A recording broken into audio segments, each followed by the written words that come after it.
Hello again, everybody, and welcome to the Manhattan Tri Club Leading from the Front podcast. We are back at again.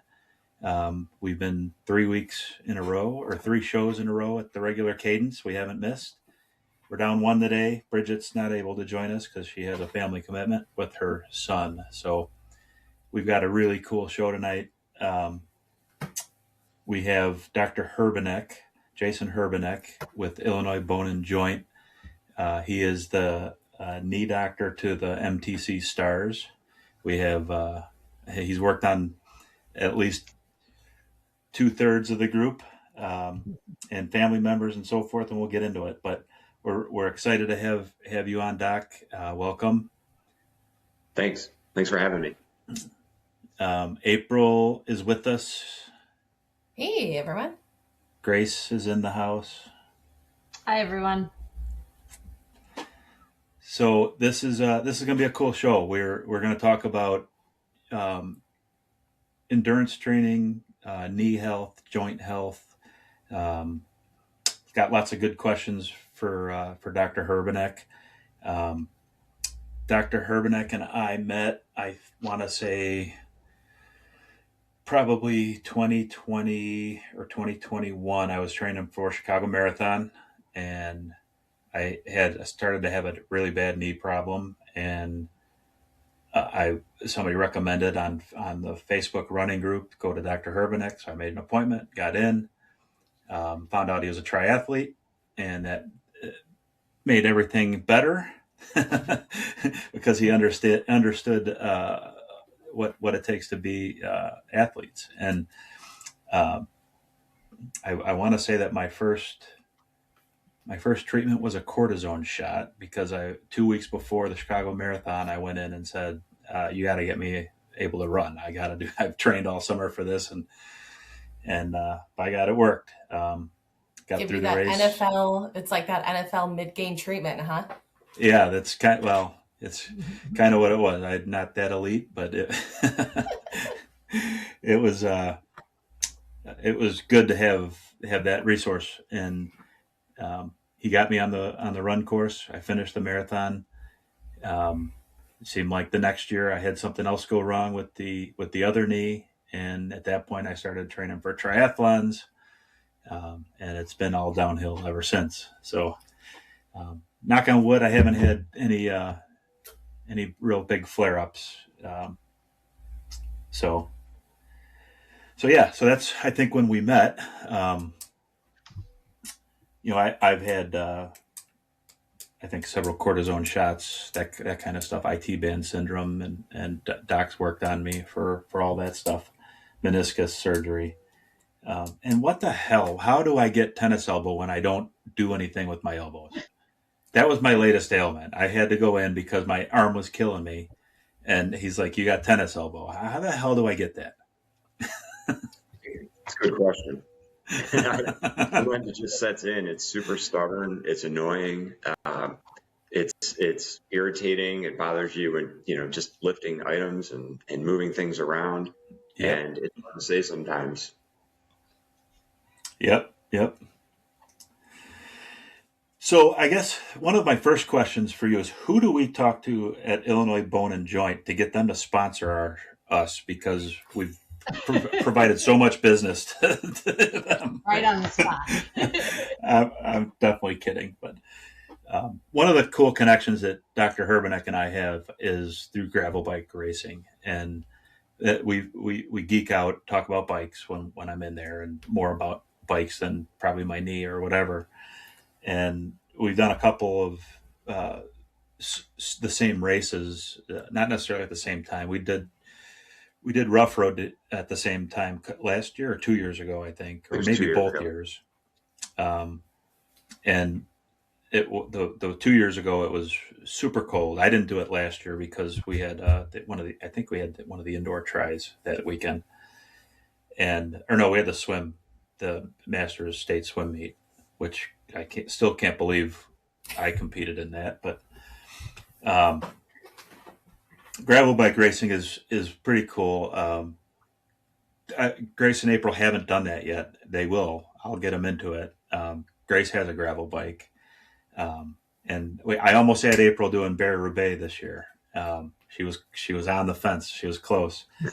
And then I had to bail at the last minute. But the Rough Road's a race in Morris. It's you girls. There's two distances. I think it's the 100K and the 50K, right? 64K. 64K. And Barry Roubaix is the same. Barry actually has a 100-mile, 100K, and a 64K. Right. And I've done Barry twice. I've done Rough Road. Barry is by far a harder race, more elevation, nasty gravel roads. This year, I think it was really, really sloppy, really wet and cold. I saw some of the photos, and just people were covered in mud.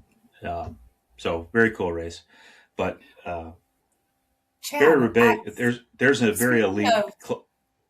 Speaking of photos, though, I was shared a photo from the Barry Roubaix race. Should I share it now, or should we hold on to it? You should, because I think Dr. Hurbanek and I are now in a very elite club, and I have a photo, and now you're going to have a photo that's similar to my photo. And this is compliments of my wife. She made these photos, so you can go ahead and pop them up on the screen.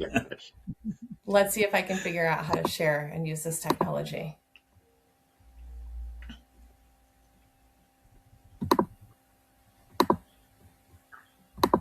This is the photo I found from the race.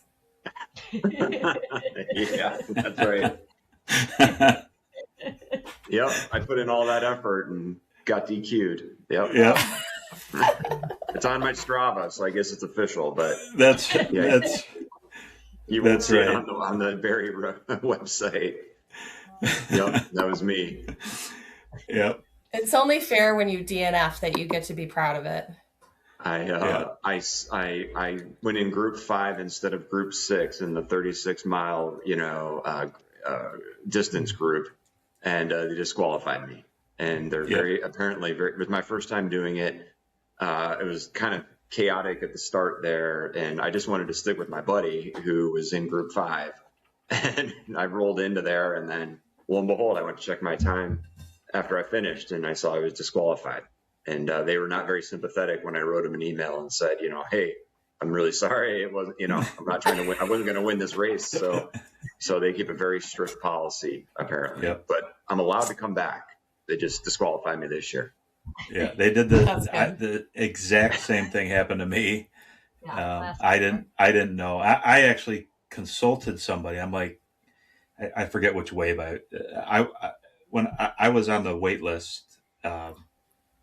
And so I got accepted after all the waves were set. So they put you in whatever wave they want.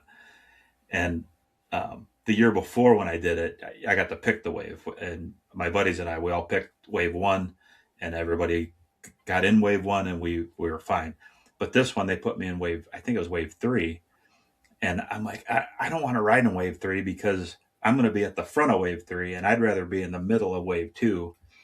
So I just snuck up to the next wave, but I texted my buddy who had done the race a few times. I'm like, do you think they'll mind if I do it? He's like, no, I would do it. Go ahead.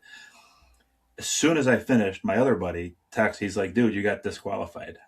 He's like, what'd you do? I'm like, I just moved up a wave. It's the stupidest rule. I get it. I understand why they have it, but it's still a stupid rule because I got disqualified. Now you got disqualified too. Yeah, it was muddy. It was sloppy.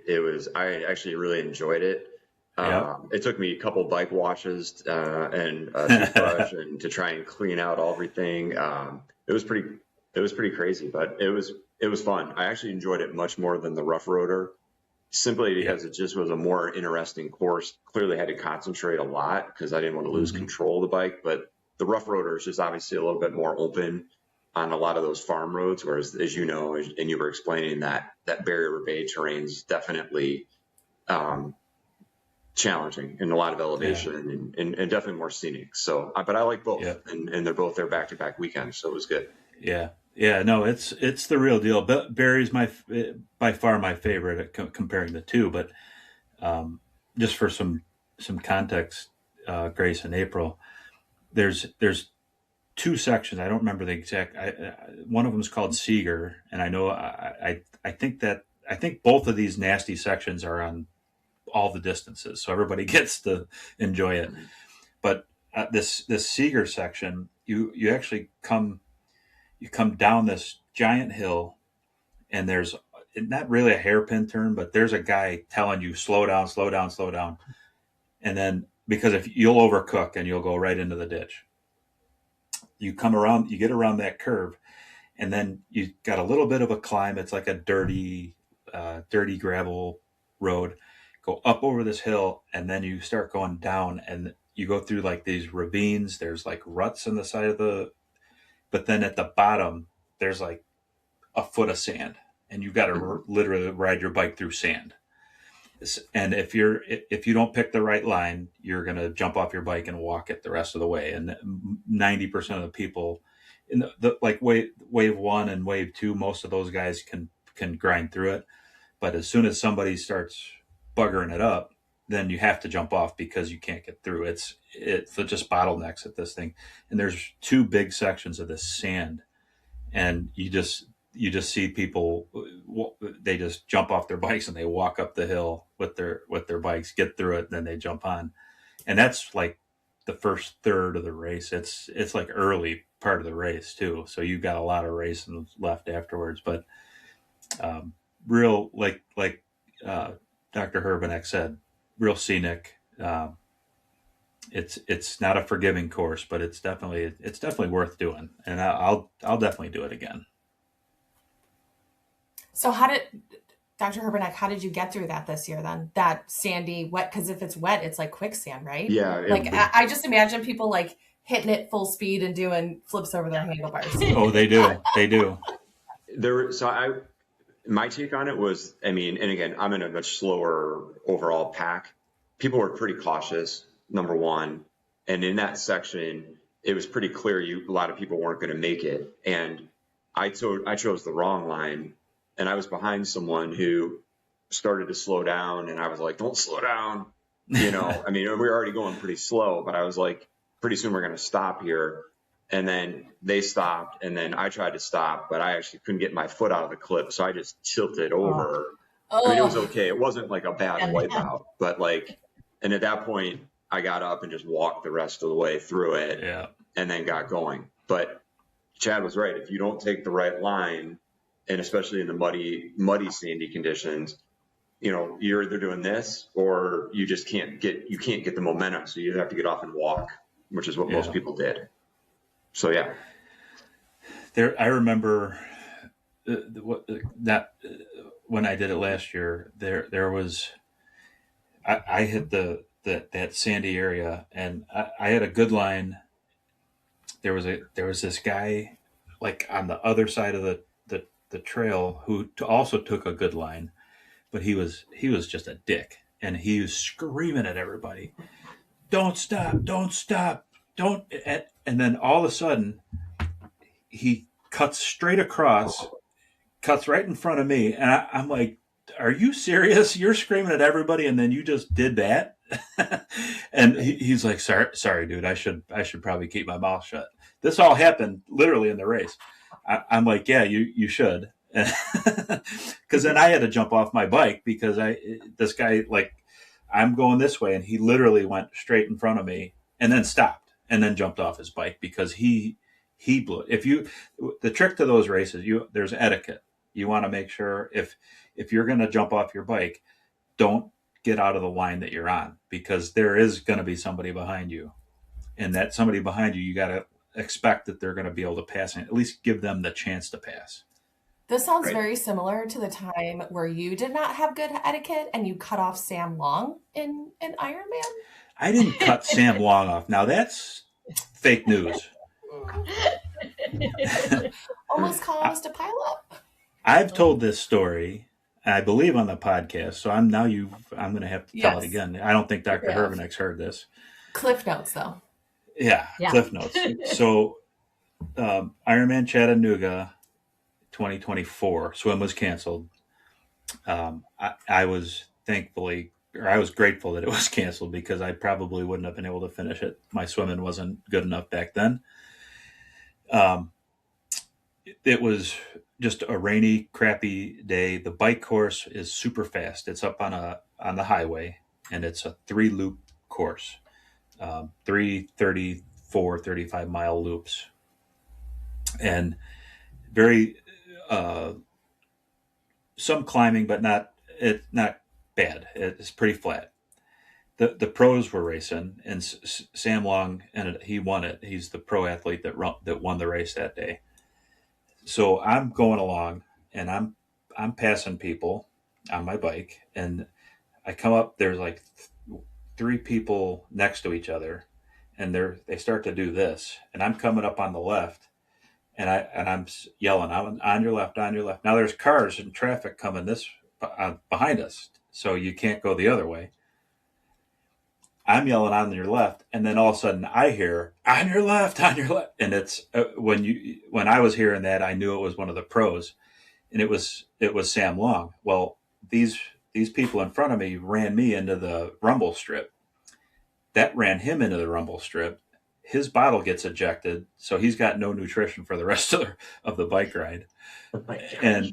and he goes onto the grass. I at least got off of the rumble strip, and I got back. I almost went down.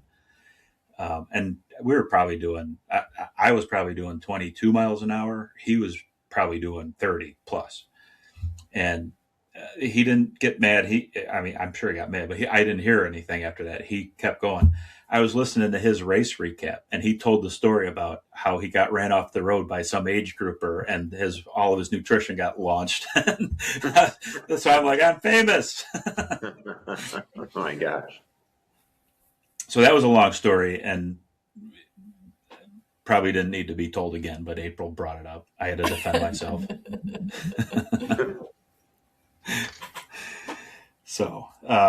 So very cool. Well, thanks for sharing on Roubaix and Rough Road. I'm glad you got to do that. I wish I had been able to go. I had, believe it or not, dog problems.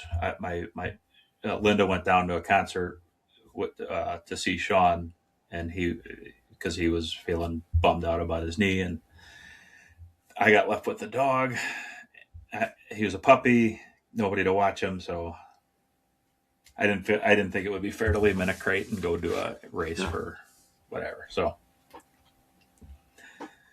anyway, so let's get into it, huh? Let's get into some questions and talk about. Why don't you, Doc, give us some of your background, your specialty, schooling, that kind of stuff. Give us your bio. Yeah, sure. I'm with Illinois Bone and Joint Institute, and formerly we were Hinsdale Orthopedic Associates or Hinsdale Orthopedics.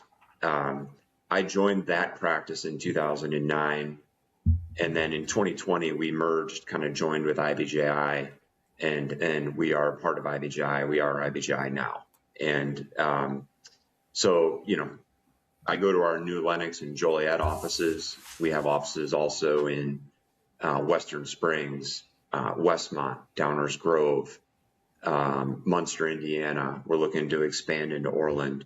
So we've got sort of offices throughout. There's probably 25, 26 docs within the practice.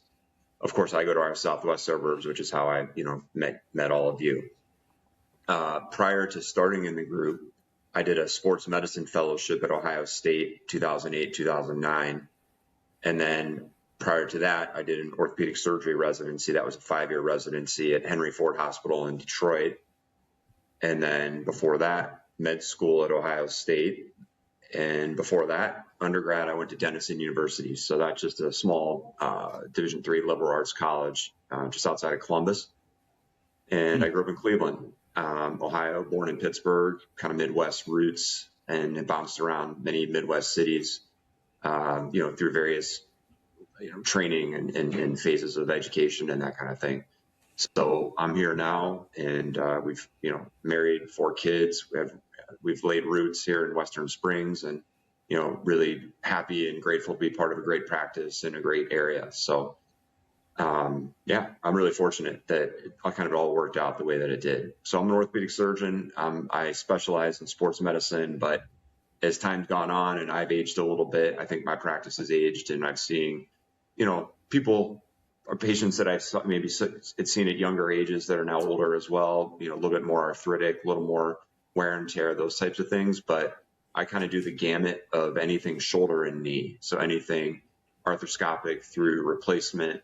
Also see elbow. I take call at Silver Cross. So I can handle basic, kind of bread and butter fractures for patients that fall and break things on call.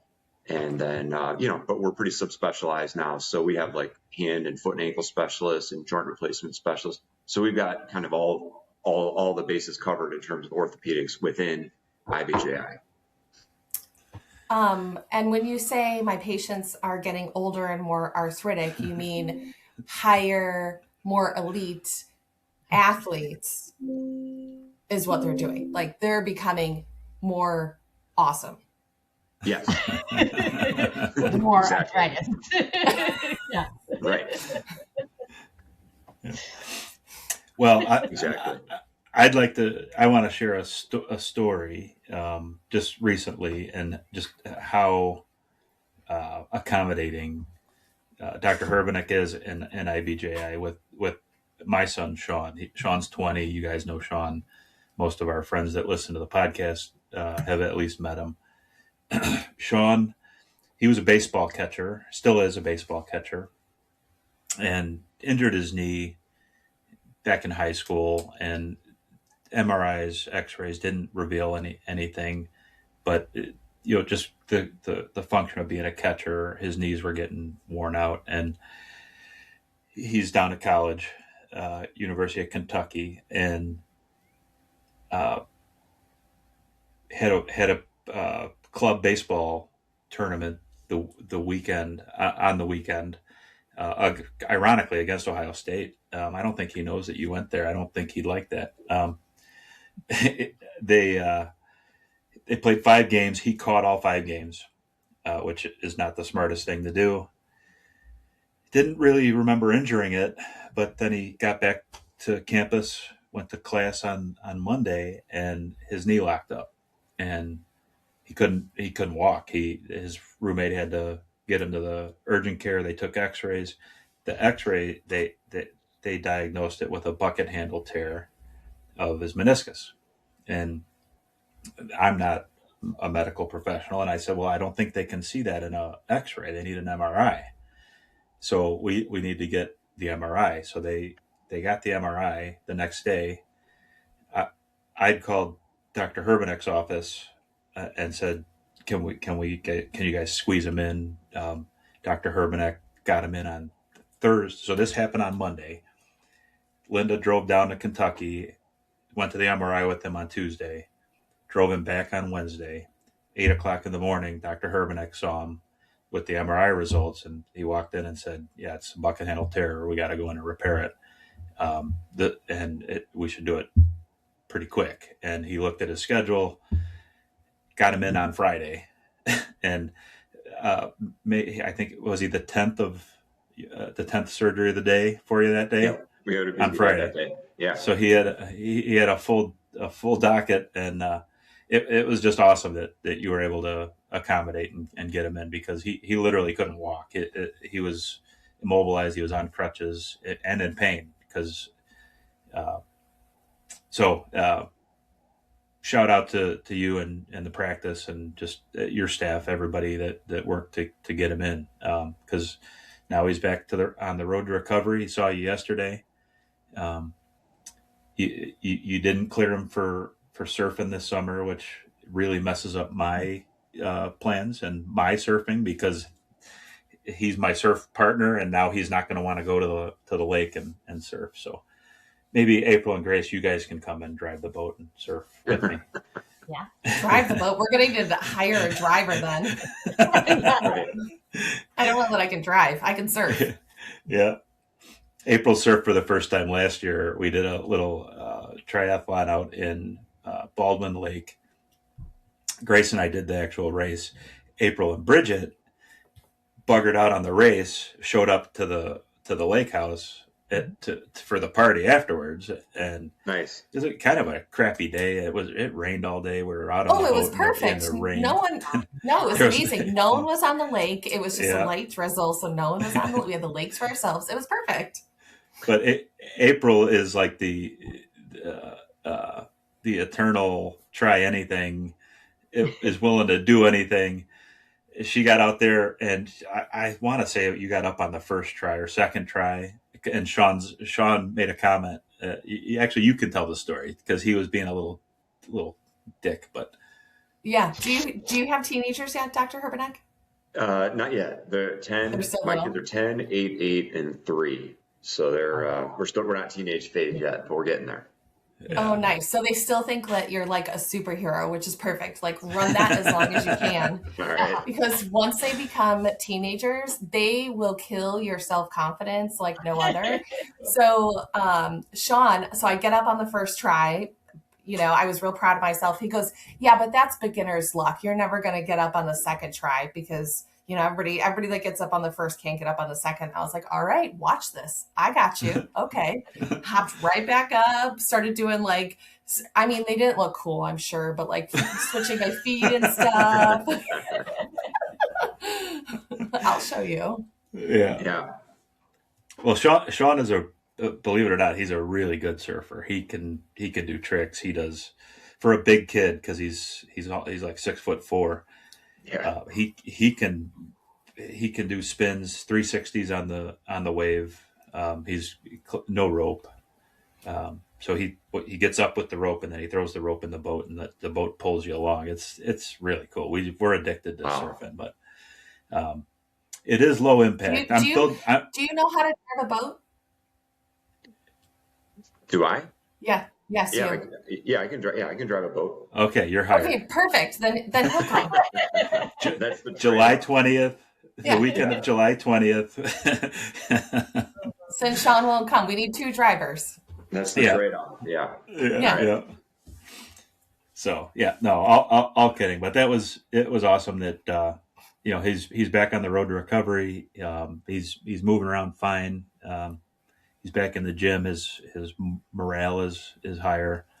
I think he's happy to be home and done with finals. He got all A's, so he's happy. That's incredible. He has this injury. He has this surgery. Everything's kind of upended there, right? He has to go back to campus and embrace crutches and get around, which is almost impossible. Yeah. And then, then do well in classes and do well in finals. So I just give him a ton of kudos for what he was able to accomplish. Yeah, you could tell yesterday he was definitely a little more like, all right, I'm in a better spot now. I'm kind of more normal. And by the way, flattered that you thought of me, and there's lots of good docs down at University of Kentucky. So obviously flattered that you thought of me. And then secondly, that's why we're here. If you have a locked knee and you can't bend your knee, like you can't go, you can't go another week or two. Like, you kind of got to get it taken care of in a timely manner. So that's a tough injury when that meniscus piece flips over, hence the term bucket handle, and it locks in there and you can't straighten and bend your knee. And it's pretty painful. It's just kind of got to be taken care of pretty urgently. Yeah. Yeah. And the other trauma that he experienced, Sean's dog died early part of February, 7-year-old dog, kidney failure. So he had a rough second semester. Yeah. Oh, geez. I was not aware of that either. Geez. Yeah. We quickly replaced him with this little idiot that we got now, but I'm surprised he hasn't. He usually comes in and bothers me when we're doing this, but anyway. All so right. yeah. So should we get to the knee questions? Let's get to the knee questions. Okay. So, what are the most common knee injuries you see in triathletes, specifically versus runners or cyclists alone? And that maybe you don't have a sampling but in general, what do you think? It's hard to differentiate because obviously triathlon training, you're running, you're biking, and you're swimming, right? So I think the big thing to think about is a stress fracture, or what we call a stress reaction. So where the bone gets overstressed from all the training and you start to get ache, pain, irritation. And then if it goes on long enough, sometimes that bone can start to get a crack in it or a stress fracture. That can commonly happen sometimes in your hip bone, also in your tibia or your upper shin bone, and a lot of times in your feet and what's called your metatarsal bones. So those are common. And that's why when people come in, depending on where their pain is, and that you got to always start with a set of x-rays, got to press around and make sure that, what you're pressing on, and if you think it's bone related or not. Sometimes stress fractures or reactions won't even show up on x-ray yet. And then an MRI is necessary to see them or see them developing. And once you see that, then you've got to take a break and rest. But that one's definitely common. Chad, you alluded to IT band syndrome. No doubt very common, certainly common in runners. I personally had it training for the 2014 Chicago Marathon. You've had it.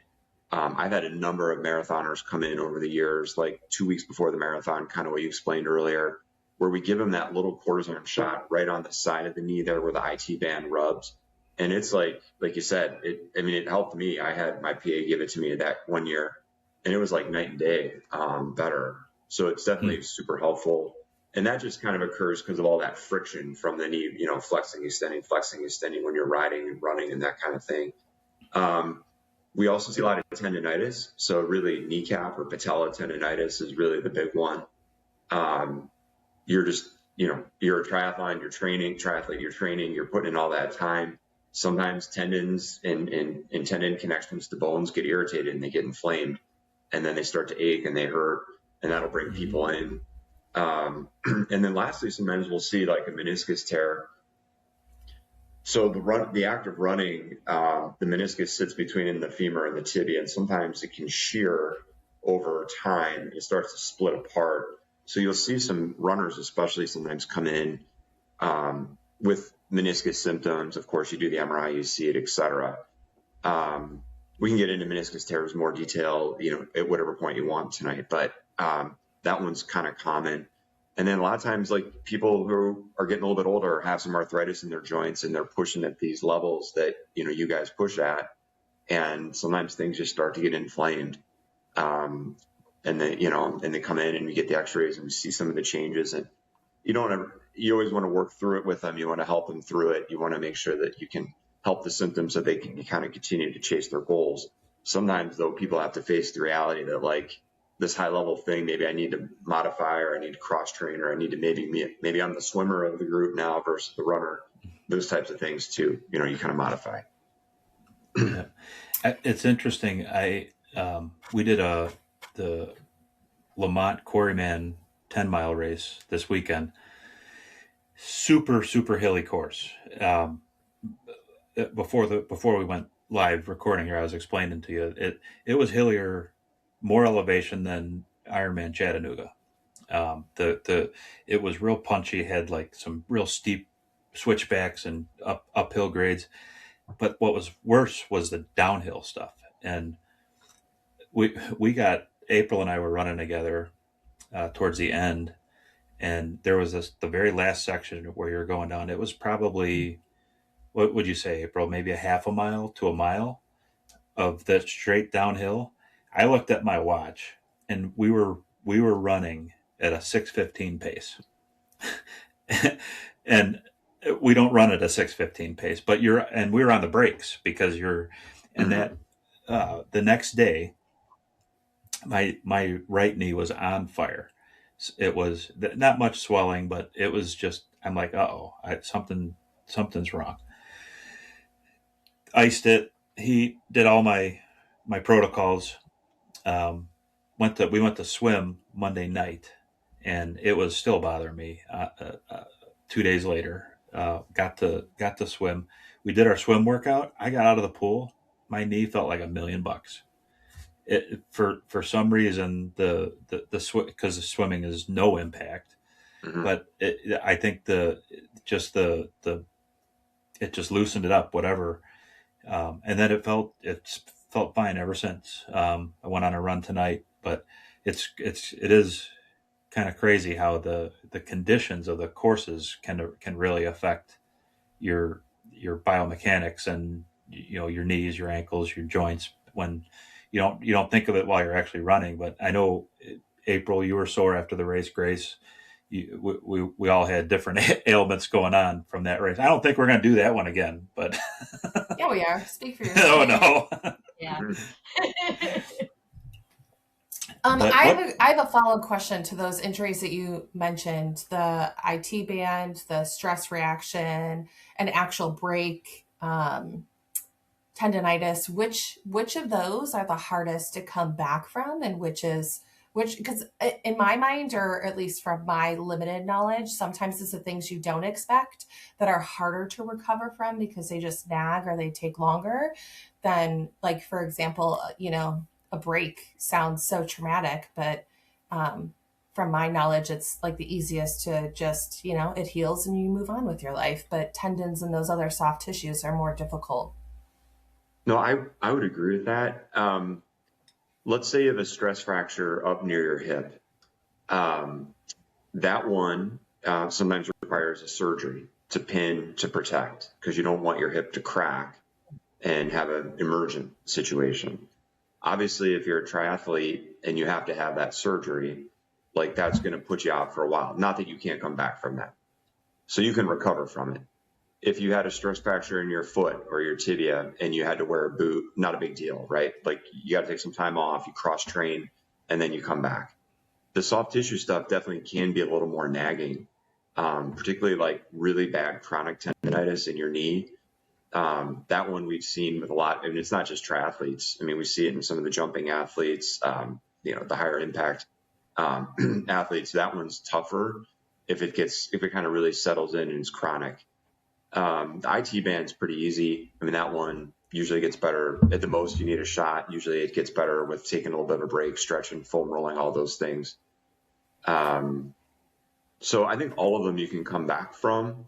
It's just that it's just the timetables on each of them can be a little bit different. Yeah, and those soft tissue ones are hard to sit down, because a break in your mind, you're like, oh, it's broken, I need to sit down and stop. But a soft tissue one, you're like, meh. Exactly. It's squishy. Right. Do I really? Right. Oh, It's fine. no. Well, Just isolate, it'll be better. Well, I think we all have kind of the little nagging injuries that just never go away. I've had a posterior tibial tendonitis for years. It doesn't go. I have learned to deal with it, and I ice it, I stretch it, I do exercise. I've gone to physical therapy 4 times for it, and it's manageable now. And I think comes with age. You don't hear the younger athletes seem to be able to recover quicker from some of the stuff that takes us longer now. My right knee is whatever. It's got just the nagging tendonitis, IT band, just because we don't stop. We're always training. We're always doing something. Right. But And again, when you say age, you mean level of eliteness. Yeah, we've leveled up. Yes. You're the most elite, Chad. But we, now I lost my train of thought. That's okay. I have a question, because you think that the cortisone shots are like a magic, and they are magical. I had one in my elbow though, and I had a reaction to it. So Dr. Hurbanek, can you tell me, like, I don't think what I heard was actually what happened, but if you can explain what happened. So I had that tendonitis in my elbow. I got the cortisone shot. I came back a few months later. My elbow was a side note to my knee, right? Mm-hmm. But I had that funny reaction in my elbow where it kind of discolored. It was very, like, you could feel like it was like skin over bone kind of thing. So what kind of reaction was that? So I mentioned that. I tell everybody we give a cortisone shot too. Sometimes, at least around the elbow, because it's relatively superficial there, right? There's not a lot of meat, so to speak, between the skin and the bone there. Like, if our, like, the fat cells in our skin are subjected to some exposure to that cortisone when we give the shot, they kind of atrophy and they shrink. And that's why you get that appearance that you were saying, that discoloration and that kind of thinness to it. It usually, there's nothing we can do about it. It will go away, and it usually resolves itself over, I think it did for you, if I remember correctly, but it takes sometimes months, and it can be a little bit, scary when you look at it, or if you're like, what's happening here? And I wish I knew how many people, I'm going to say 5%, 10%. I tell people so that I remember the first time it happened, and the woman it came back and was like, what is this? And then I was like, oh, I've got to make sure that I remind everybody that this is a possibility or a potential side effect of that injection. We usually mostly only see it around the elbow. It can happen in other body parts, but it's just because the elbow is pretty superficial there where that tendonitis is. Oh, interesting. Does that also work for muffin tops? Will it eat the fat there? Yeah. I'd like to piggyback on that question. How much cortisone is too much cortisone? Because we'd love to get them every week. Right. Max out at 3 times a year, but can I do that for 10 years? It's not ideal to use that. It all depends on what your issue is. Like Chad coming in with the occasional flare-ups of IT band syndrome. I think giving the occasional injection before a long race is safe and easy, and that's really not, I don't think there's any risk with that. If I gave April 5 shots in her elbow, and they're only lasting a couple of months, it's not really good overall. Ultimately we should be doing something longer term or something different for longer term relief or improvement.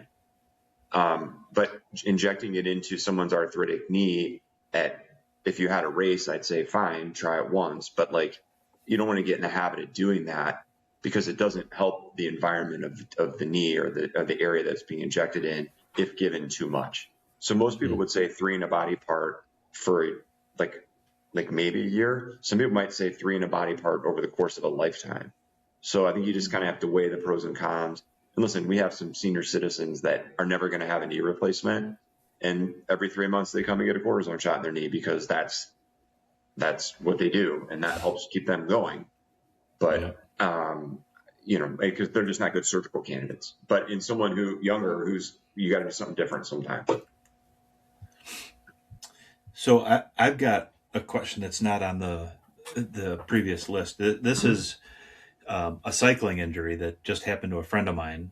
I don't know if he wants me to talk about it, so I won't talk about his name, but he had a bike crash on a gravel bike about 3 weeks ago. Pretty bad crash. From what I understand, they were in Middlewind, which is down by me in Manhattan, and there was some muddy potholes, and he went to avoid one and went off the track, hit a soft spot, went over the handlebars.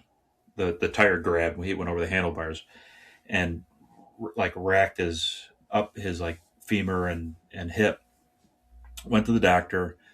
I don't know who his doctor was, but he has an acetabular fracture, which, from what I understand, it happens when the joint from the femur jams up into the hip bone and cracks the inside of the hip. Is that? He's done. He had to cancel all of his races this year, and he's on crutches still. A month later, they said no surgery, but he's a little bit older than me too, so it's going to take him some time to recover. And the acetabulum is actually is kind of the socket of the hip, and that acetabulum can break in traumatic situations. We kind of we ride a lot, right? And you ride a lot of miles at relatively high speeds, and you forget sometimes that, there's some risk there, and God forbid there's an obstacle, something on the road, whatever, or an accident happens. It can be significantly traumatic. Because, if you go over your handlebars at 25 miles an hour, something's going to happen, most likely, depending on how you land. In his case, he cracked the socket of his hip, definitely a traumatic injury. And good news was that didn't need surgery. A lot of those sometimes do, but you just, to break your acetabulum, you have to have pretty high energy. And so you could tell how fast he was going and how high energy, that was. Yeah, no, he's in a bad way right now. But yeah, I hadn't heard I didn't know what the acetabulum was, but he sent an article and I was reading the article and I'm like, I got to ask Dr. Hurbanek about this one because he's a bike rider too, and you never know. We all we're trying to get Adam, April's husband. He wants to come out and start riding once he gets healthy with his knee after you doctored him up there, but he doesn't want to wear a helmet, and we're not going to let him ride with us without a helmet. 100% agree with that. Thank you. It's just it is just not worth the risk. I mean, the head injury. I mean, a preventable head injury. It's a no-brainer in my mind. I don't know how else to say it, but I would tell him the same thing. Good. I'm gonna clip this and yeah, I'm gonna clip this and send it to him. He also is he going down 2 houses down from our house, ate it on his bike when he was using regular pedals because he looked at something on his watch and flipped over his handlebars. So for him to not wear a helmet on an actual road, I'm like, you aren't allowed to come. Yeah, I mean, the last thing you would ever want would be a traumatic brain injury because you hit your head on the road because you wiped out on your bike. I mean, it's so preventable. I mean, you wear the helmet, you have a broken, scraped helmet, you usually get up and walk away, knock on wood. But it's just not a risk worth taking. Yeah, I'm planning on many more years before I have to start wiping his butt. So helmets. There you go. Well, coming from somebody who has wiped out pretty hard, I went down at about 22 miles an hour right over the handlebars. We were riding in a pace line, and I got clipped by the guy in front of me's tire. And I went right over the handlebars, and luckily I didn't break anything. But I came down on this shoulder and the hip, and I had this gigantic bruise on my hip, it was like a 12-inch softball, like a packet of fluid, and it's literally, this was 3 years ago. I can feel it. I can feel there's still some fluid left in that. Yep. But I had a helmet on, obviously, and I don't know how I didn't break anything. I did go down onto a soft shoulder, not on the pavement, so I think that helped me. But yeah, if you hit your head at that speed at 20 miles an hour, 15 miles an hour, you're asking for trouble. So cool. We kind of went down a couple of rabbit holes, which is great. I think that was great follow-up questions. Are you seeing more injuries now with the rise of Ironman and bigger branded races? Because now we've got, and maybe it's too soon for our area because we largely have to travel to go do the big Ironman races. Madison has a 70.3 and a full Ironman, which April and I are both doing the full this year in September. Grace, she gets a pass because she has a commitment with her daughter's school, so she can't do it. But Rockford last year, hosted the first 70.3 in Illinois ever, and then there's the Chicago Triathlon, and this Super League has or Super Tri sponsors the Chicago Triathlon, and there's some smaller races, but I think the training load and the training commitment for both half and full Ironman distance races is somewhat unexpected when you first get into it. And for me, I jumped into it, and I fortunately had the ability and the time. I can kind of budget my time to train what's necessary for it, but a lot of people can't, and I think that's where the injuries occur, is when you're not properly trained. April is training for a full now. We trained for a half last year, and so she's starting to feel the load start to build right now, and the load is real. We're doing 4 and 5 hour bike rides now on the weekends, doing 2 hour runs, and a 2 hour long run or a 2 hour and 30-minute long run it's no joke. And when you're doing that week after week after week, there's a lot of good stuff out there on overtraining and overuse injuries. I just curious if you're seeing like an uptick because of there's more people doing Ironman. I mean, yeah, I'm sure. Yes. I personally, like, obviously I've got you guys as, trusted, loyal patients, and I've got others, but I think sometimes too, just depends on kind of your tri club, or, maybe there's a doctor in part of a tri club that sees people. So it's kind of maybe niche specialty. I certainly enjoy seeing and treating triathletes and distance endurance athletes, but I think the injuries are out there. I don't know that there's been a tick on them, but maybe that's just because my experience is a little bit limited, or we are in Illinois and we don't have a ton of local races, but there are people that love to do these things and do them all over the country. So, a little bit, I don't have a super specific answer for that one. Fair enough.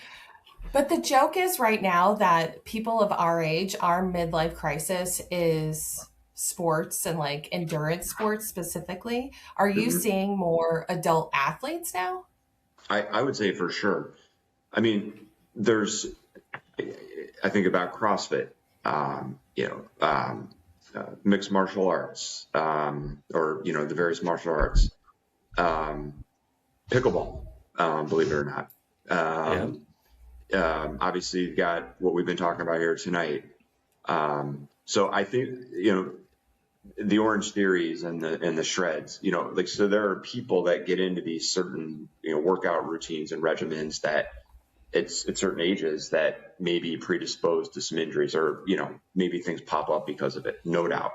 But that's what sports medicine is great, because I can say I'm sports medicine and maybe people think, well, that means you're, high school, college, but sports medicine covers the gamut now of all ages. And there are people that want to be active in their 80s. I mean, I have a ton of pickleball players in their 70s, and that come in because they love it, and they're active and athletic with it, and some are good. I've got a couple of high level bowlers. I've got some sports that maybe you don't think about off the top of your head, but that definitely qualify. So that's why I love doing it, because I like to keep people active through all ages, no matter what activity that is. Yeah, I think that was the one thing that I really appreciated there that stood out to me when I first came to you with my knee injury, because I was like, these are my goals and this is what I want to get to, and please tell me what my options are. Like, I would love to keep my knee intact as long as I can, because I'm still the youngest of this group of all of our eliteness, but would like to keep my knee intact. But I also want to run that freaking race in like a month and a half. So let's fix this. So I really appreciated that. No problem. Yeah. Well, it's earlier you mentioned we were talking about Roubaix and how you got to a point when you couldn't get your cleat out and you tipped over. Well, we've all done that. In some I just way, did it today again. Grace has done it multiple times over the past week or two, because we put new pedals, we put power pedals on her bike, and it changed the cleats. She used to have just standard SPD gravel bike clips, and I put in the look cleats, so she's got to really clip in now, and so she's had trouble unclipping, and she's tipped over a couple times, and I know the minute it happens, because I get a text, I just frickin' fell again. April was ready to catch me a couple weeks ago. I'm like, all right, I'll go really slow. You get off your bike and catch me. So Grace, why don't you take it away with just the cycling stuff that we have on our list here? That's a good transition, because what do you see with as far as knee and or hip injuries if your cleat position is off or your seat position is off? How important is a bike fit for athletes, I think the bike fit, I think it's super important. I couldn't fit you, but like people who know how to do that, I think it's super important. I mean, first of all, you just got to feel comfortable on the bike. You got to feel comfortable in position. Obviously, you want to have the most efficient position, right, to be able to, do the activity. Having done these gravel races, Chad, like, it's not my legs that are hurting as much as sometimes it's my upper trap and, the muscles here from, sort of taking the abuse from the road, so to speak, up there. Yep. In terms of cleats and stuff, I mean, I guess for me, I need to personally know that I can get my cleat out of there in time. Like it's just like a mental thing for me. But I think, moving it, shifting it, I think, if your seat's a little higher, your knee hyperextends a little more. If you're a little lower, maybe you have a little more stress on your tendon. Ultimately, though, you want to have that efficient spot, right, where like you're maximizing your leg strength and power. Bottom line is, I definitely would get fitted. It's probably a work in progress, right? You fit once, you go out, you ride a bunch, and then maybe you have to tweak it a little bit, or you need someone to watch you go, or it's probably, it takes a couple of times to get it right and ultimately feel comfortable with where you are.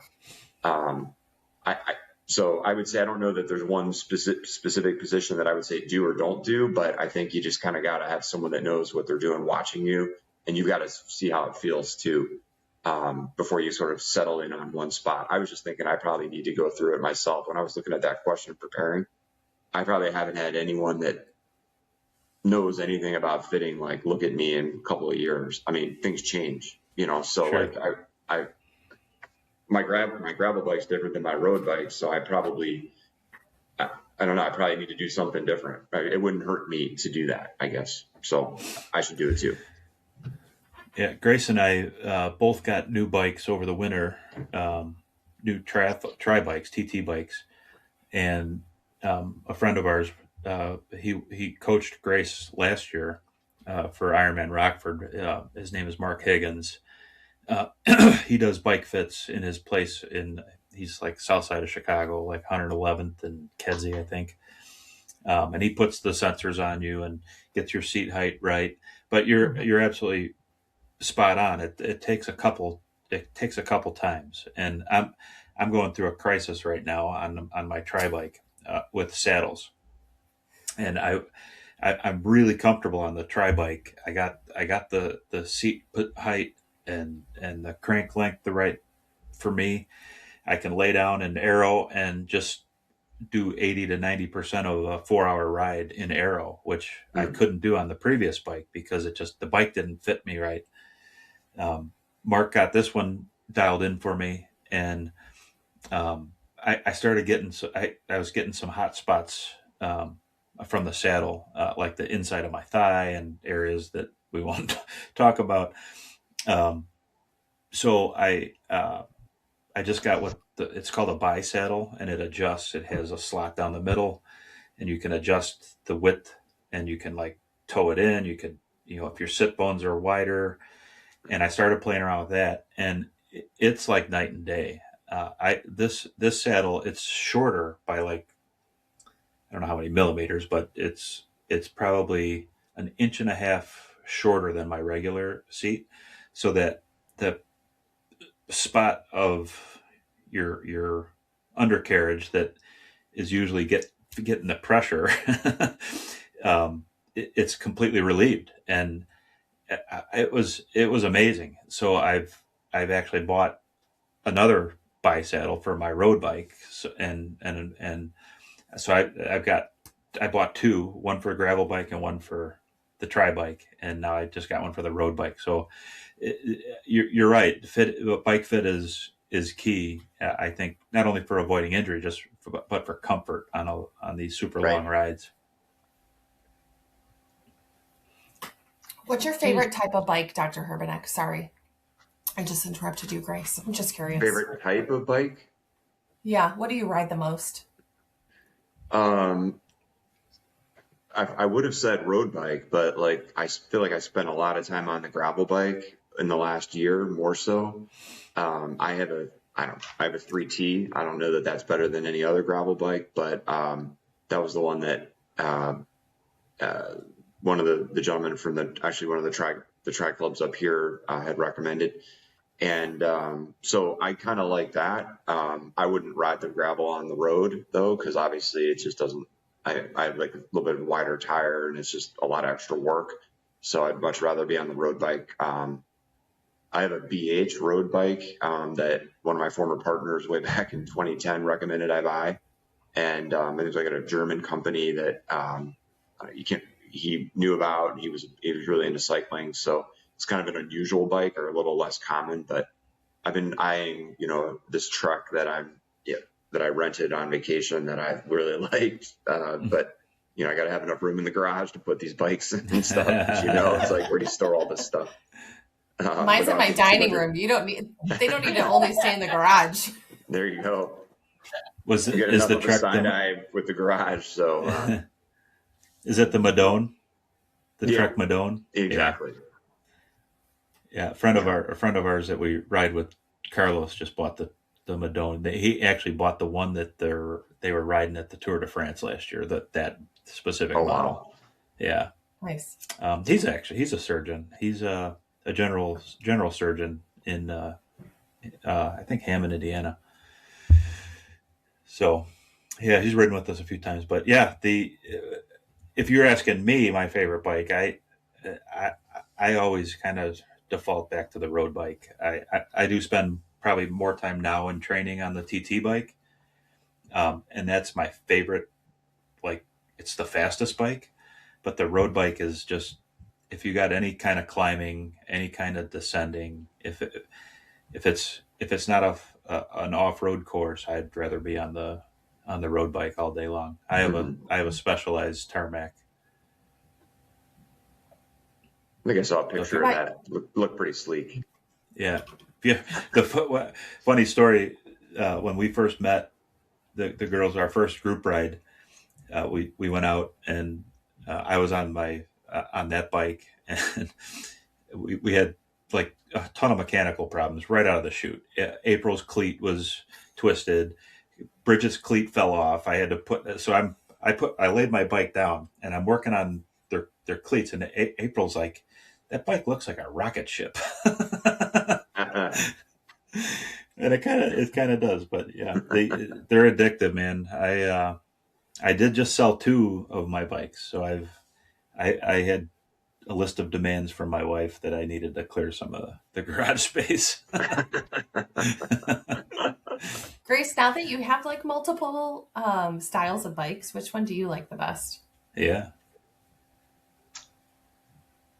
I was riding my gravel bike for so long that it was such a treat to get on a road bike and have feel like you were going fast, because the gravel, it's a big difference to race a race with the gravel bike versus a road bike. I haven't raced with the road bike yet, but it's a big difference just training. Yeah. And it helps that it's pretty and it's Italian colors. Yes, it is. It helps a lot. Okay, go ahead. Sorry I interrupted you. So do you see a lot of problems coming off the bike and starting the run? Would you make any suggestions to protect knees, hips in that transition phase? So I've done not nearly. I mean, I've done some sprints, and I did some Olympic distance, and I did the half marathon as part of the St. Joe 70.3. I just did a relay with my 2 friends. That was the Steelhead, right? Yeah, the Steelhead. Yeah, they don't. Yeah. It's not there anymore. Right. But I've obviously noticed, without even thinking about it scientifically, you get off that bike and you start running, and your leg there's that adjustment phase there. I think that I don't know if I'm the right person, because people get off and start sprinting. Like, they can do that. Like, for me, I would have to settle into it and start slower. I feel like if you start out too fast, maybe you lead yourself into something, maybe a road down you don't necessarily want, you might generate too much strain. But also, I feel like your brain is sort of like trying to recalibrate your quads. And that's where also challenging, because you don't feel like you're running that fast sometimes when you get off the bike, but then you look at your watch and you're like, oh yeah, I'm running faster than I thought I was. Mm-hmm. So I think the bottom line is just kind of go slow and try to settle into it and then go from there. But that's just me and how I feel. I don't know if I got a good scientific answer for that. We'll count that as scientific. That's good. So how I can't believe we did talk a little bit about swimming, but how do you rank your swim when you're doing triathlons? Are you a good swimmer? Do you like swimming?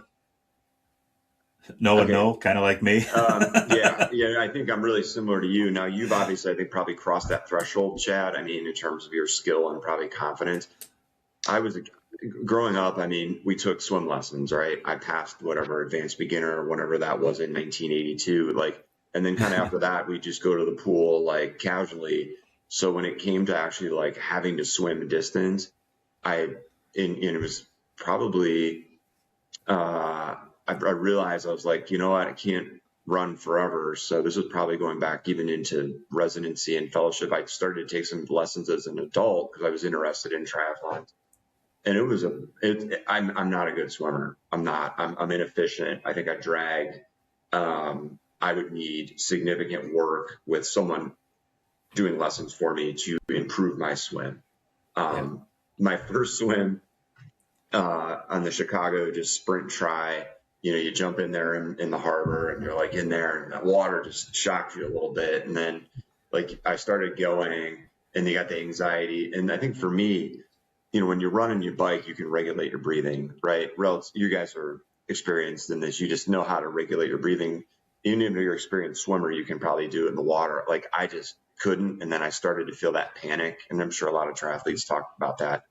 Yep. And I was like, oh shit. And then you're like in the water and you're kind of starting to panic a little bit. And I was like, then I just treaded. And then I was like, you know what? I saw that rescue boat up the way. And I was like, I just swim to the boat. Just get to the boat. And then so I just tried to then focus on my stroke. I held on to the oar. The guy was like, are you okay? I'm like, yeah. And then I saw the next boat down the way. And I was like, you know what? I just got to get to that boat. And then I get to the next boat. And then before you know it, I was done. But I had to compartmentalize it and I had to just stop because for me, I lacked the confidence and I lacked the ability to regulate the breathing. No matter how much open water swimming I had done, there was nothing that had me ready for that. That first one, especially. And even when I did Leon's, I mean, the same thing, I felt ready. I was in there, I had trained, and then you just get going and it's just a different animal. And I was just like, just let me get out of this water. I was never happier than when I got out of the water at Leon's. And it was like, thank God I can just relax now. So I'm not a great swimmer. I would need, if I were to do more significant distances and races, I would need lessons. With that said, Hinsdale Pool in the summer, I really enjoy it. They have open swim in the mornings. You can go before work. They got open lanes. It's nice swimming outside in the summer. Oh, love it. Swimming's obviously a lot of work sometimes, to get to the pool and you got to take everything. It's an effort. Sometimes I feel like in the winter, I'm like, trying to go to a pool's tough for me. Yeah. Exactly. And you're going to have to open water swim with us because we whipped Chad into shape. That's right. Well, it's funny. April's a natural athlete, if you didn't know that already. And she was an acrobat in her younger years. I don't know if you knew that either. I don't know that I knew that. No. But professional, crazy flying through the air acrobat. Wow. But so you're looking at 3 different skill levels of swimming. And, Grace is like Nemo. She just swims and goes, and she likes to swim in one gear, even though she has multiple gears. No. But she can breathe. She can swim for hours and not stop, and she's comfortable in the water. April jumps in the water full gas, leaves you in the dust, and you never see her again. I'm getting faster. I'm somewhere in between the two of them. I'm definitely more confident, and it did come from the open water swims. We go out to this quarry in Kankakee, and uh, it's three or four of us go out there, and you swim. One lap around the quarry is about 1,000 yards, so we do generally 2 to 4 laps, and without having that available to us, I wouldn't have been able to complete the races that I've been able to complete and progressed as far, because you don't get that same experience in the pool. You learn how to regulate your breathing in the pool, but you don't really get that dynamic experience of, all right, what can happen here. And we went through, when they were trying to get me ready to drown me, we'd start swimming, and all of a sudden April would grab my foot and pull me back to get me to freak out, because it happens. Yeah. You get bumped and knocked around. And my very first Olympic try before Chattanooga in 24, I jumped in the water, started swimming, got kicked right in the face. My goggles went flying, and it was miserable for that entire race. So it practice, it comes, and time in the water, you get that confidence level. You learn how. I still am inefficient. I kind of sink my hind end. Legs are low, but I'm working on it. I'm getting up there. But yeah, sorry to go down this rabbit hole, but we hadn't talked about swimming, and I wanted to throw some swimming in there. Yeah. But you make a good point too, though, is a lot of swimming, especially in races, is mental. It's less in a race about your ability, because you've already done the training. Your muscles are ready. Your lungs are ready. Like, you're there, but there's not many things that can mentally prepare you for a swim race, and the amount of people that are around you, and just the dangers of being in the water. We've talked about both these things, but to be able to mentally prepare is a huge thing. So any way that you can get like small bits of that, whether it's, your local quarry or people swimming over you in the pool to create waves and stuff like that, it makes a big difference. Because in triathlons, the majority of triathlon accidents or deaths happen in the water because of that panic and that fear that happens when you jump in. So I can't stress the mental preparedness enough when we talk about swimming. Yeah. And it's we've kind of worked with each other we support each other, and we coach each other, and we're all, we have different experiences, and different strengths. And, I'm strongest on the bike. I used to be a decent runner, but the older I get, the harder running. More elite. Seems like it. More elite. More elite. But the with the whole key to the swim is just to try and be as efficient as you can, so that you can have enough powder in the keg for the bike, but save enough of it for when you get to the run. And that's where we're trying to put the restrictor plate on April, because she jumps in and starts swimming hard right away, and she's not going to be able to get through the bike if she does it that way. or she'll be walking half of the marathon at the end of Madison. So we're working. April's a little bit aggressive in most things. I don't know if you said this, but you mentioned a lot of injuries. What's the most common knee injury that you see in athletes?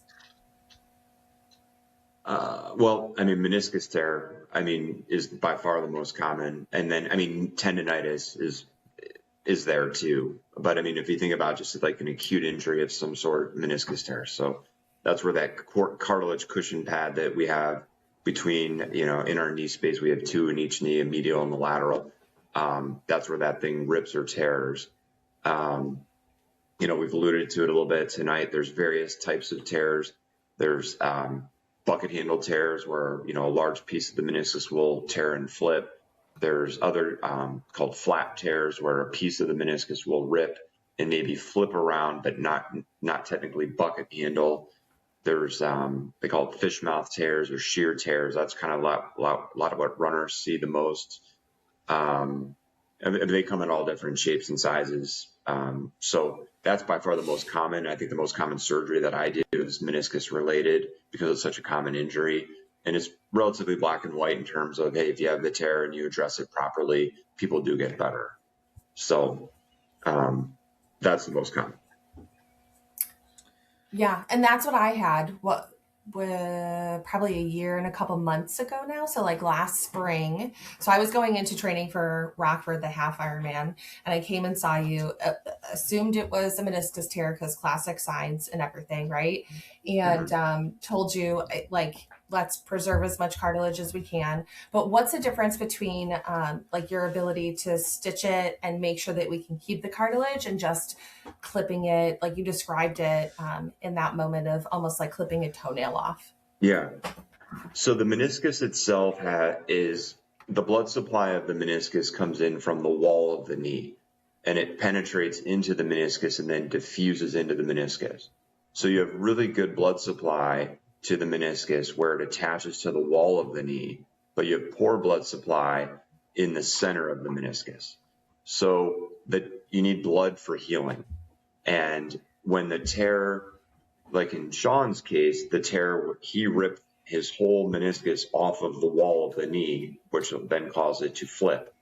So when you pushed it back, his is primed for stitching, meaning that if we can anchor it back to the wall of the knee, then the blood supply is right there to heal it. And so that's why we want it. Well, in anyone, we don't like to trim out a lot of meniscus, but sometimes it is all we can do. But in someone like Sean, definitely it was a perfect repairable situation. In your situation, April, your tear was more in that area where the blood supply isn't as good. And therefore, like you had and even Chad, you guys had tears where the blood supply wouldn't really have allowed us to stitch it. Or had we tried to stitch it, I don't know that it would have held or that the blood supply was good enough to cause it to heal. So therefore, we just had to do a small trim, or as the analogy I've used with a lot of you is like the hangnail analogy. So the meniscus tear is like a hangnail. It hurts when you pinch it or pull it the wrong way. If you clip the hangnail, you feel better. In both of your cases, you had both, some areas where you just needed to kind of clip the hangnail, so to speak, or clip the tear. And then that made you better. The good news is in your cases is you didn't lose very much. So you always want to try and preserve as much cartilage or meniscus as possible. And in your cases, we were able to limit the amount that we had to trim. And that's the beauty of doing it with a camera. It can be very precise. There's no guesswork, and you try and preserve as much as possible. So that's what we were able to do. Now, obviously, the recoveries are a little bit different, right? As we talked with Sean was on crutches in a brace and 4 weeks of 6 weeks of that. And then he's had this slower recovery. Whereas, you were, April and Chad, back to training, relatively quickly because we don't have to protect your knee like we have to protect in a repair situation. So we can let you be weight bearing as tolerated, put pressure on it right away, start bending it, start getting back into activities much sooner and faster than someone like Sean, who's got to really let that heal up. Yeah. And I just walked out of the surgery center, which was so wild to me to have surgery and then walk out. But it was so funny because you helped me mentally prepare for that surgery, because I was like, if you can stitch it, like I would love to keep my cartilage. But if you clip it, the bright side is that I get to run and race Rockford. And so I remember, I don't know if you remember this, but I remember coming out of the surgery room still like loopy and under anesthesia. And I lock eyes with him, or at least this in my amnesia brain, like or anesthesia brain, this is what happened. I locked eyes with him and he's with a patient in another room. And I'm yelling across the hall from my hospital bed, did you clip it or stitch it? Because that meant like, do I get to race or I'm out for 6 weeks? And he goes, I clipped it. And I was like, thank you. And I don't know if I actually did this, but in my brain, I like gave you a fist pump and like still wheeling down the hallway to my recovery room. It was funny. I hope my patient got a kick out of it. Most people aren't unhappy. Like, it's kind of best case scenario. You just lose a little bit, but you don't have to go through this big recovery and you can get back to doing things pretty quickly. That's usually like, a lot of people are happy when they hear that. But obviously with Sean, if Sean would have lost his whole meniscus, that would have been a pretty devastating blow for a young guy like that to lose that much meniscus in Sean's case. So we would never want to do that if we could avoid it. Yeah, well, like I said, we're thankful that you were here to work on them and do it in the time frame you did. So I think he's in a much better headspace now than he was 4 weeks ago, for sure. Okay, are we ready for rapid fire? Yeah, you want to go right to rapid fire? Can I ask one question first? Because I recently heard a debate on this. Well, one friend, actually two friends who are considering knee replacements. One saying, hey, the docs told, and I know you don't do replacements, but I do actually. No, I do. So I do, Grace. So yes, this is a good question. Sorry about that. I thought you just did arthroscopies. So one friend is saying, if I get this knee replacement, the docs told me I can never run again. And the other friend's like, oh no, when I get it, I can run again. And I have friends that are still running on knee replacements. So is it advisable to run on a replaced knee or hip? Or does it matter? Or should we just amputate and get the blades? Right. So I would say if you had to have a full knee replacement, it would not be advisable to run on that. You have to remember you have metal and plastic in your knee when it's replaced, right?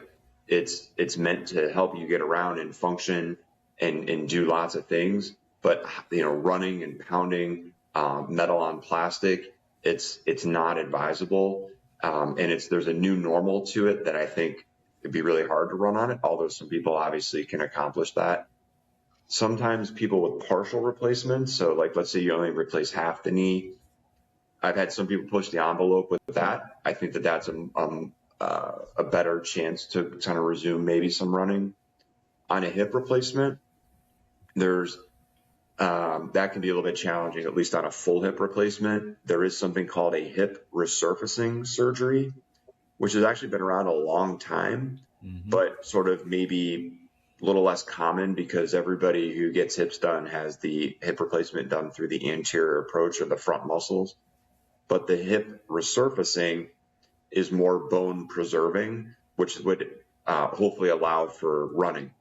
So, and I think that's part of the selling point, that people who have some hip arthritis at a younger age that want to continue trying to run or do some more active things, a resurfacing might be a really good option for that.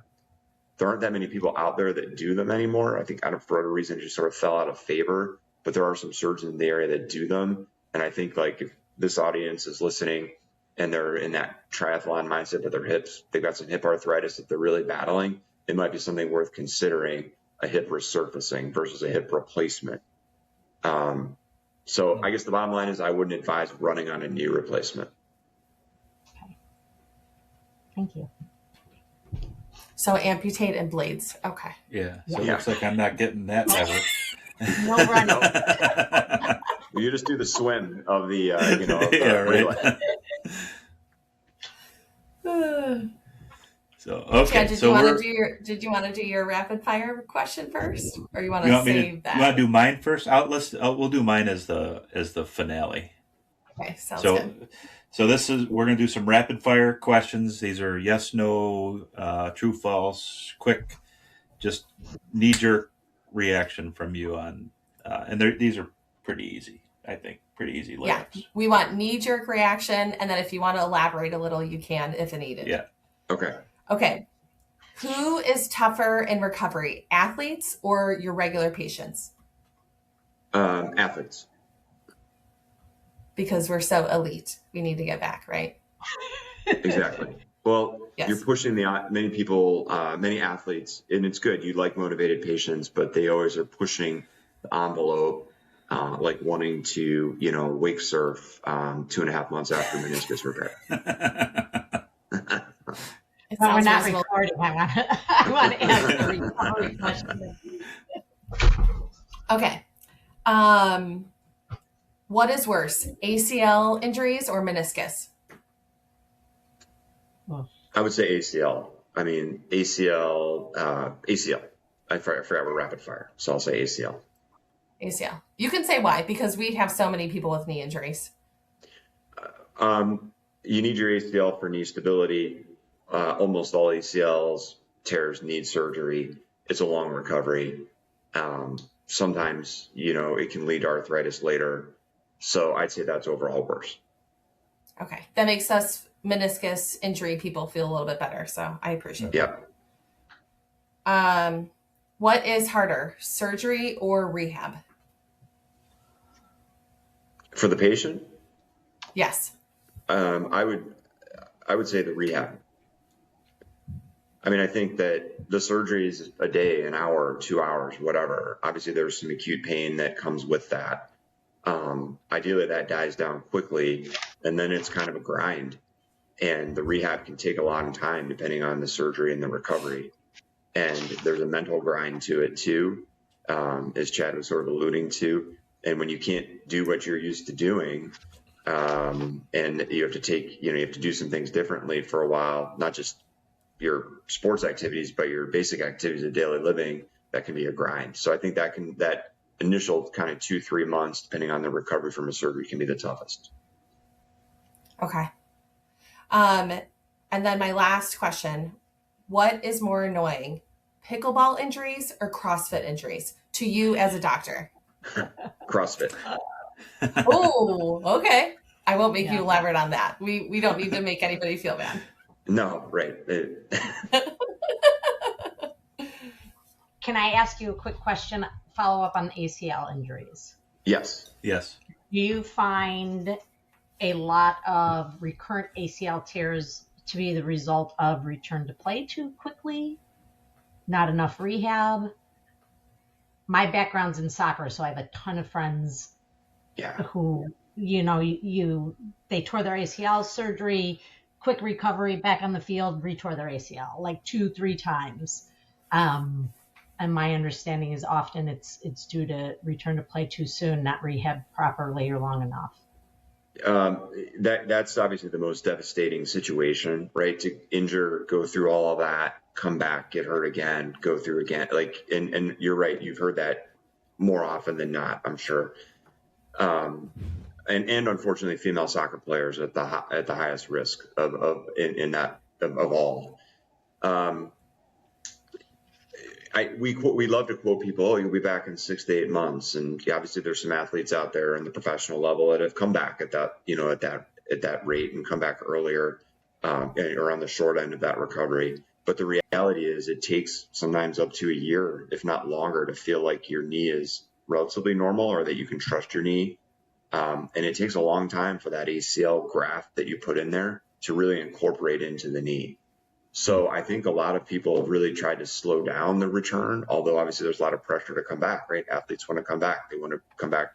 They don't want to miss 2 seasons. They just want to miss 1. And I think there's been a change as well, without getting too technical, but it's all about knee stability. And we can put a graft in, and I think the ACL is probably the most researched topic out there. But within, say, the last, 5 years or so, there's been more of a push to do a little bit of an additional procedure with the ACL, where on the outer half of the knee, you take a strip of IT band and you reroute it in order to tighten up the outer part of the knee a little bit. We call it a LET, lateral extraarticular tenodesis. And the results of when you combine that small additional procedure with the ACL, the traditional ACL, have been really encouraging. So obviously we all want people to not have to re-tear and come back. And I think the second procedure in addition with the ACL has been really good in the right patient. So I think there's been some advances. Hopefully we will have less of those horror stories of, the soccer players that you allude to. Good. All right, my turn. Your turn. Your turn. Right. I got a couple little. I'll give you a couple layup ones before I get into the really difficult one. All right. Suspense. Ice or heat? Ice. Knee sleeves, useful or placebo? I think, I mean, the journal answer is they're placebo, but the real answer is I think that they can be useful for people, and people like them, and they wear them, and they feel better. Okay. Running on tired legs, smart training or injury risk?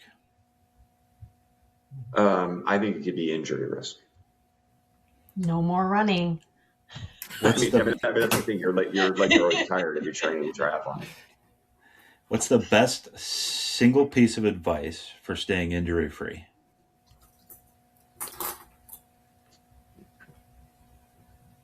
Take care of your body. Listen to your body, I guess is what I would say.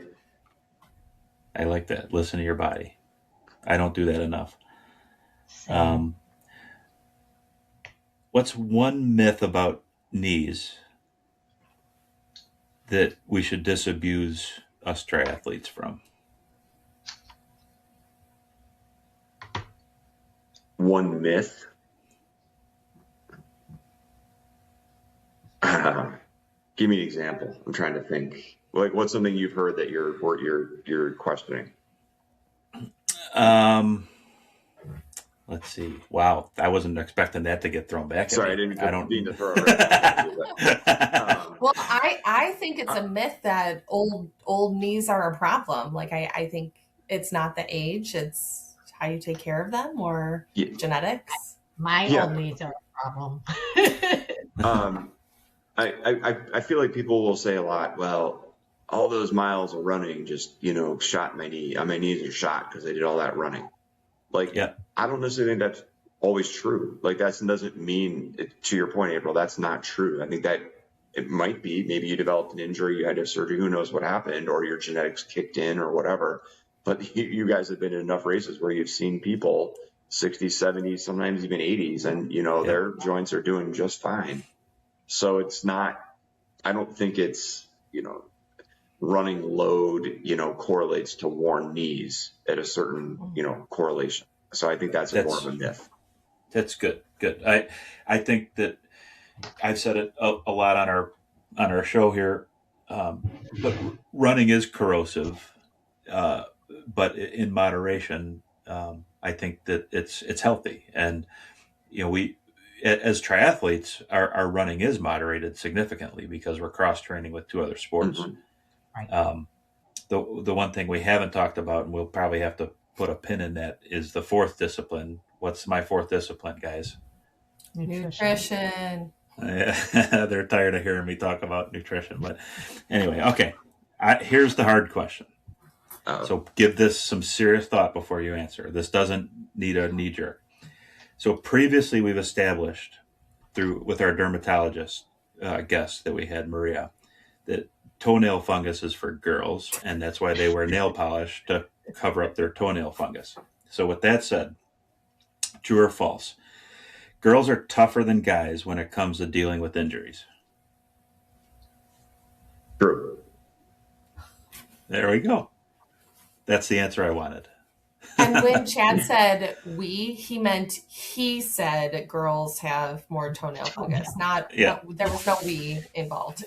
Yeah, in all fairness, Dr. Maria, she's my dermatologist with fine skin. She was an awesome guest too. She did not agree with my assessment that toenail fungus was for girls. Jeez. She did have the toe popsicle, remember? Yeah, she did have a toe popsicle that for training for pulling out ingrown toenails. It was the nastiest thing. Anyway. Do you have any science behind that though? Like why women are better at pain than men are? Or just anecdotally you think that is the case? I don't know that I've got a scientific explanation. It's anecdotal. You guys are way tougher. We're more elite. So I mean, in this crew, in this population, people are able to fight through men or women are able to fight through, aches, pains, right, and the mental grind of all the training and the time. I feel like triathletes in general are super tough mentally and physically, but in terms of just to your question, I would say women. would be the answer. I would agree. Chad does use various ailments in the pool to get out of doing his swim sets more than I ever have or Grace has. Yeah. So yeah, I agree. I'm waiting That's for you only to in come the in with a pool. shoulder problem, Chad. Then you can have a real excuse to April why you can't, I know. do your training. Why I can't keep up with her. I have a sprained collarbone right now, and I'm still in the pool. Yeah. Like, come on, man. Yeah. Can I ask you a quick question about your practice, doctor? So Of course. do you want to see people who, hey, I think I have tendonitis. I'm going to skip my primary care physician and come straight to the surgeon, or do you prefer that we start out at our primary care and go that route and eventually make our way to you? Because I know we all like to go directly to surgeon and say, hey, I'd like a cortisone shot. But yeah, no, I would say definitely go to the specialist. I'd like to see you up front. I mean, obviously, whatever your preference is, and I would never knock a primary care doc at all. I would say though that this is what we do every day, and we see aches, pains, strains, tendonitis, whatever. I mean, not every person that walks in has to have a surgery. I mean, and if that was the case, then I'm not doing my job right. You know what I mean? So there's lots of things that can be treated non-operatively and improve and get better. And I would love to see people who have non-operative issues, because ultimately, if we can, if we treat you well non-operatively and there's an issue that pops up later, we're here. That's why we're there. We're here to help.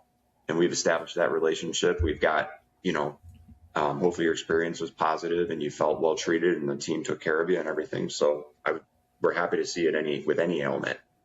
And maybe even save you a little bit of time and a little bit of, running around, depending on the route you would have gone, the other way. So. Perfect. That was a great question. Open.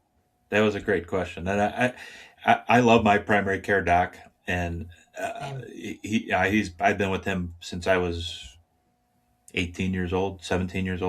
Mm-hmm. And he's a young guy still. He's only, I think he's 10 years older than I am.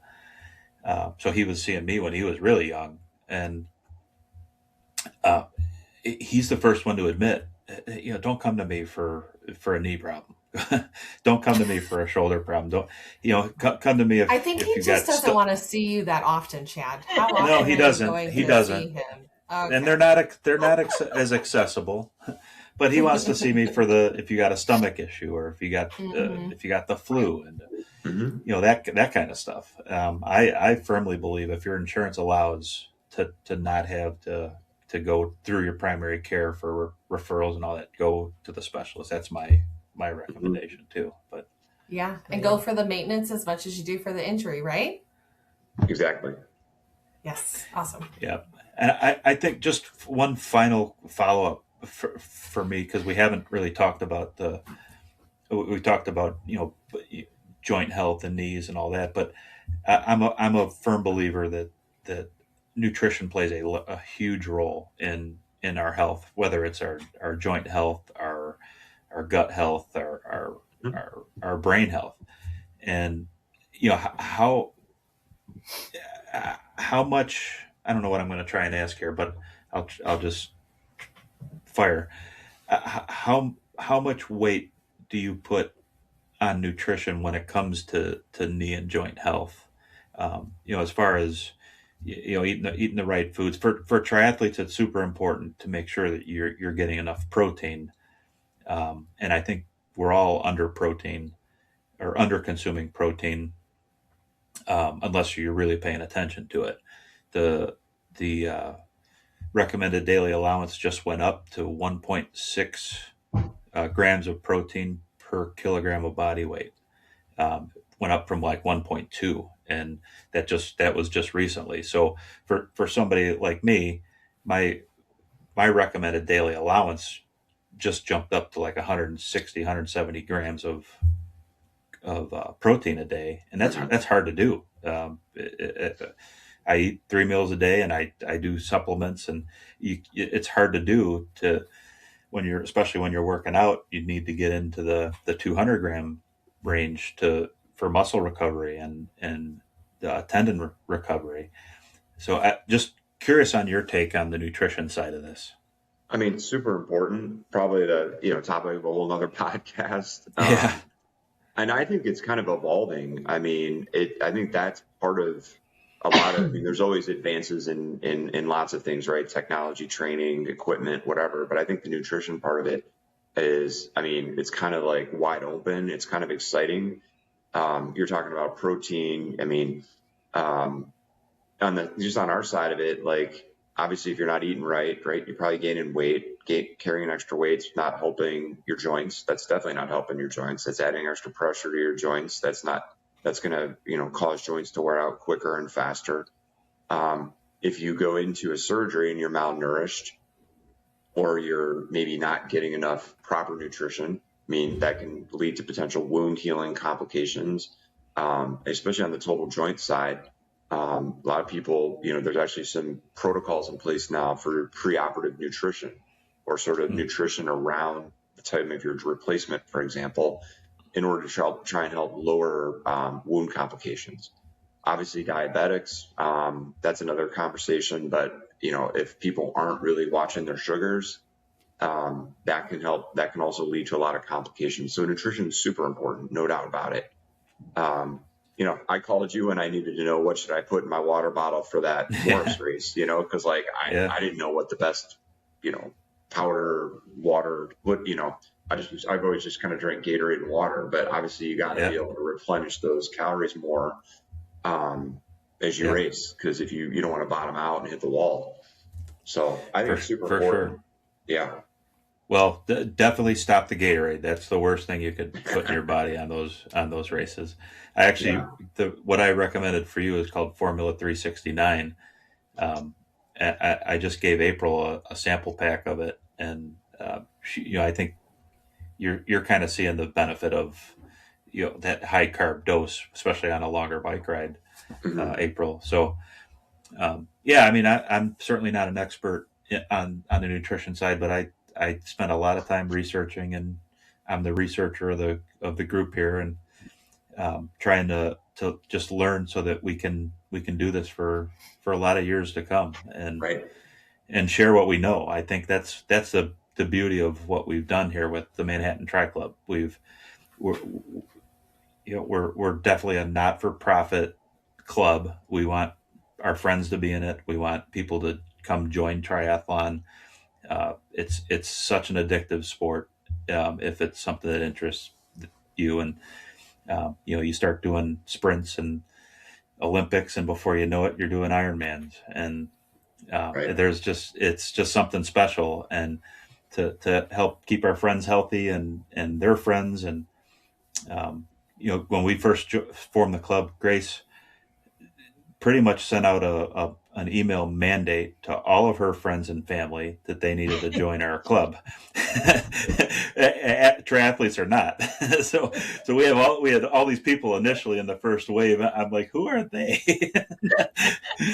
But that's what we're trying to do. I think, and having you on as a guest, I'm glad we did it. This is our 11th episode, and I'm glad we've had a few under our belt to kind of figure out the flow, and we're getting better at doing this as we go. And I think this was just an amazing episode. I think we could have. We're at an hour and 45 minutes talking here, and I didn't think that it would take that long, but I think we could go for another hour and 45 minutes if we wanted to. And hopefully down the road, I'm sure I'll be seeing you probably this summer at some point. Yeah.